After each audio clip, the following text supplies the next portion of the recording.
know they're kids. I know they need to burn off a lot of energy. But this is a small cul-de-sac, populated in part by the old and feeble. Akio can say what he wants, but I know this is driving him nuts. He locks himself in his basement study and turns up a Brahms symphony full blast whenever he hears the roar of the roller skates. It's probably worse down there.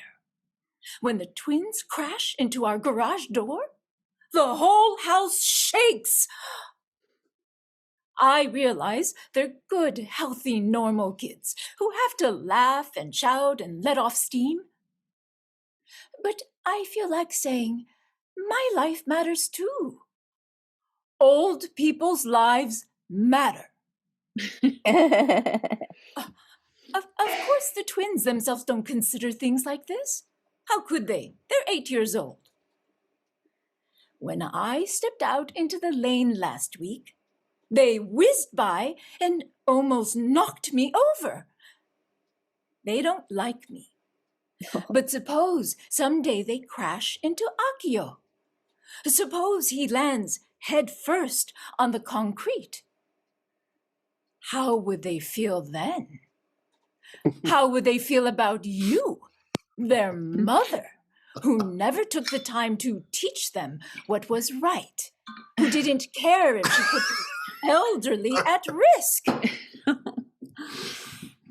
I know you and your husband are busy people.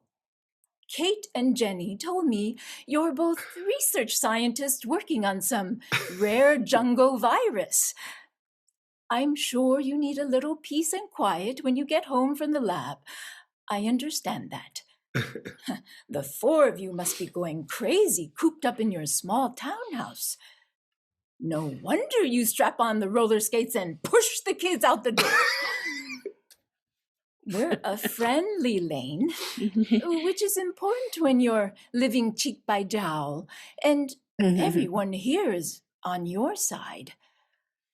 Akio loves kids, probably because we never had any of our own, and there's Kate and Jenny living very, very happily under the same roof. Whenever they hear your kids, they come out, loudly cheering them on to do their tricks. Kate says it brings back childhood memories of roller skating with the boys. You've all ganged up against me. But in spite of what Akio says, I am not a wicked witch hiding behind the leafy wall of my patio, spying on little children. I'm sorry I startled the smaller one when I emerged, camera in hand, from behind the ficus bushes. But I just wanted to show him and his brother the video I had taken of them riding piggyback and doing cartwheels on their roller skates. No, you're wrong. It is perfectly legal to take videos of what's happening in front of your own house. Appearances to the contrary. I am an American citizen. 2 generations on my mother's side and 3 on my father's. I'm American enough to complain. I took those videos to protect myself. What if someday the twins crash into my front door and shatter the glass? Who's liable for the cuts and bruises, not to mention the damage to my property?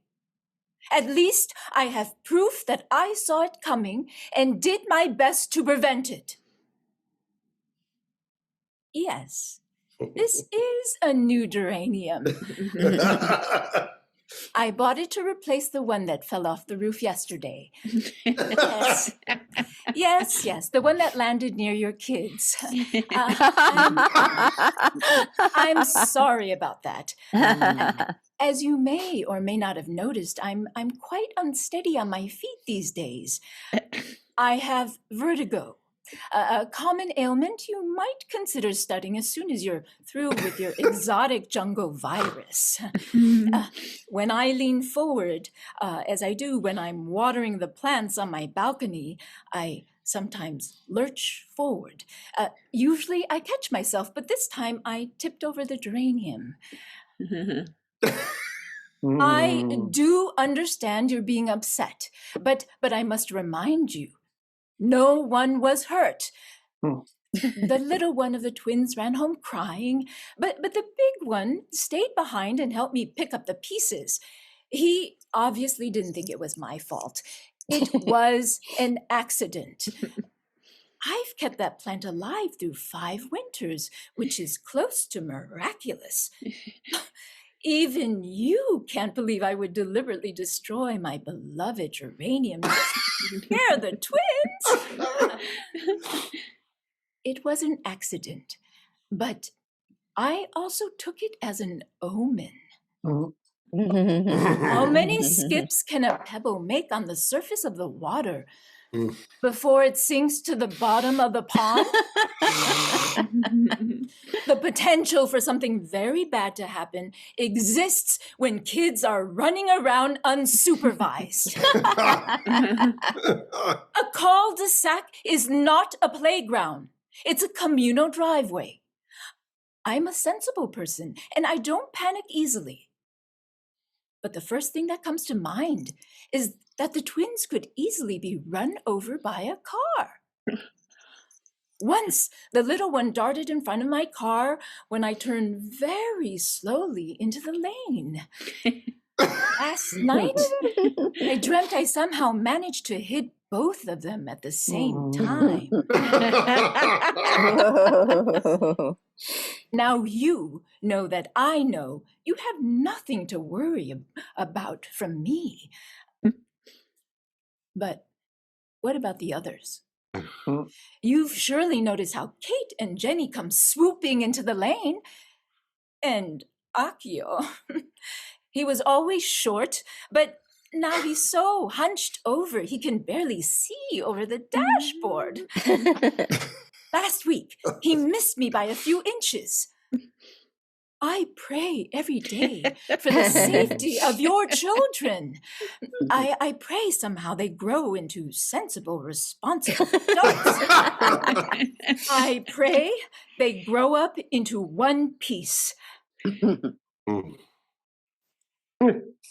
No one could have been more shocked than I was this morning when I woke up and saw "Go home" spray painted across your garage door. Oh, no. Later, I saw Akio hobbling over with an old can of white paint to cover it up. Yes, he's a sweet man, but you really need a professional to do the job. These are tricky times, and especially for you. A new mood is sweeping across the country.